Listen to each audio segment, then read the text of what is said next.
यह कहानी प्राचीन काल की है। एक बार एक राजा, जिसको अपने दान देने पर बहुत घमंड था और वह खुद को सबसे बड़ा दानी मानता था। राजा जितना दान देता उतना ही उसका प्रचार करता और वह जब भी किसी से मिलता या उसके राज्य में कोई अतिथि आता तो उसको अपने दान की बहुत बड़ी बड़ी कहानियां सुनाया करता और खुद ही यह भी घोषित कर दिया करता कि इस पृथ्वी लोक पर वही है जो सबसे बड़ा दानी है। एक बार उनके राज्य में एक महान संत आए और कुछ दिन पूरे राज्य का भ्रमण करने के बाद वह राजा से मिलने पहुंच गए। राजा ने उनको ढेर सारा दान देने की कोशिश की, पर उन्होंने यह कहकर मना कर दिया कि वह दान में केवल अन्न ग्रहण करते हैं, वह भी एक दिन का। राजा को यह बात सुनकर बड़ा आश्चर्य हुआ कि इस संसार में ऐसे भी लोग हैं जिनको मोह माया से किसी भी प्रकार का लोभ नहीं है और वह केवल अपनी ही धुन में रहा करते हैं। राजा ने उन संत को अपने महल पर भोजन के लिए बुलाया और अपने दान की बातें फिर करने लगे। राजा की बातें सुनकर संत राजा की मनोदशा को अच्छे से भांप गए। भोजन के बाद राजा ने संत से पूछा, क्या आपने कभी मुझसे बड़ा दानी देखा है?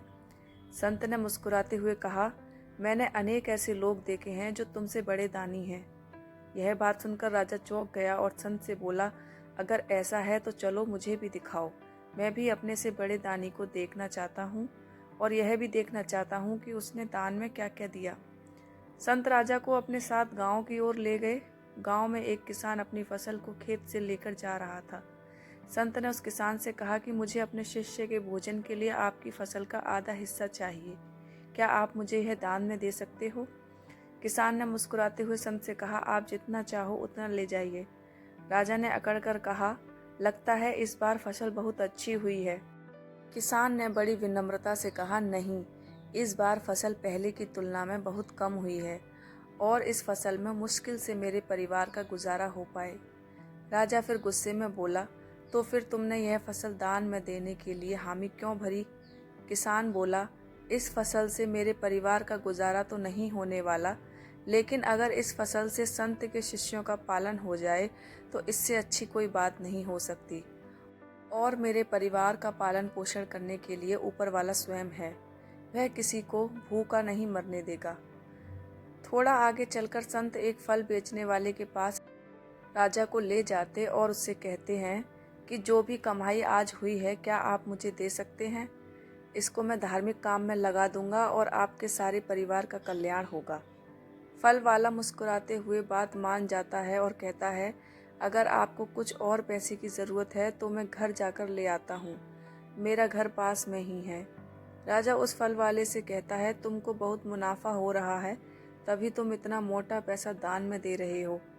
वह फल वाला विनम्रता से कहता है, नहीं श्रीमान, ऐसा कुछ भी नहीं है, मैं तो बहुत घाटे में चल रहा हूँ, पर मुझे लगा इन संत को पैसों की बहुत आवश्यकता है, इसीलिए मैं इनको दान दे रहा हूँ।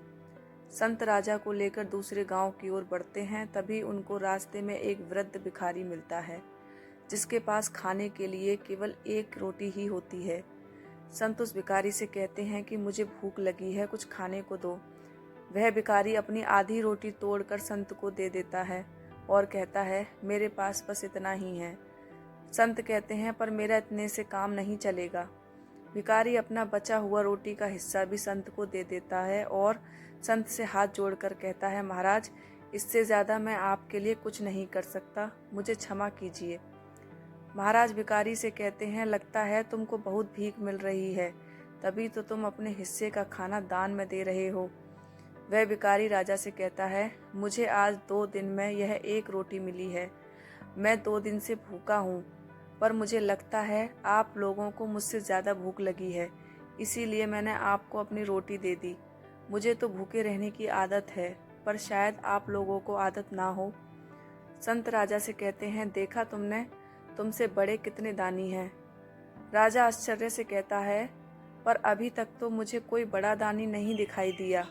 आपने बस एक किसान दिखाया है जिसने थोड़ा सा अनाज दान दिया, एक फल वाला दिखाया जिसने बहुत कम पैसे दिए और एक भिखारी जिसने एक रोटी दान दी। इससे ज़्यादा तो मेरे सैनिक दान में दे देते हैं। संत ने मुस्कुराकर कहा, महाराज, आप अभी मेरी बात नहीं समझ रहे हैं। आप जो दान देते हैं वह दूसरों की कमाई का हिस्सा है, पर जो किसान ने दान दिया है वह अनाज उसने स्वयं उगाया और उसके पास जितना भी अनाज था उसमें से आधा हिस्सा उसने मुझे दान दिया। क्या तुमने कभी अपनी विरासत का आधा हिस्सा दान में दिया है? वह फल वाला जिसने अपने सारे पैसे दान में देने का निर्णय किया था, वह भी उसकी मेहनत की कमाई थी। क्या तुमने अपनी सारी दौलत कभी दान में दी है? क्या तुमने कभी अपना सारा भोजन दान में दिया और खुद भूखे रहे? संत की यह बातें सुनकर राजा का घमंड टूट गया। राजा को वह सच्चाई दिखाई दी जो अब तक उसने नहीं देखी थी। उसको यह लगता था कि वह सबसे बड़ा दानी है, पर आज संत ने जितने भी लोग उसको दिखाए वह सब उससे बड़े दानी थे, क्योंकि राजा ने ना कभी मेहनत की थी और ना ही कभी अपने हिस्से की सारी दौलत दान में दी थी। पूर्वजों से जो उसको मिला और राज्य की लगान से जो कर आता था, उसका एक हिस्सा राजा दान में देता था और स्वयं को सबसे बड़ा दानी समझता था। हमें कभी भी किसी बात पर घमंड नहीं करना चाहिए। अगर हम कुछ दान में दे रहे हैं या अपनी पूंजी का कुछ हिस्सा भले कार्य में लगा रहे हैं, तो हमें इसका ढिंढोरा पीटकर खुद तक को बताना नहीं चाहिए। एक पुरानी कहावत में कहा गया है, असल दान वही है जो एक हाथ से देने पर दूसरे हाथ को पता ना लगे।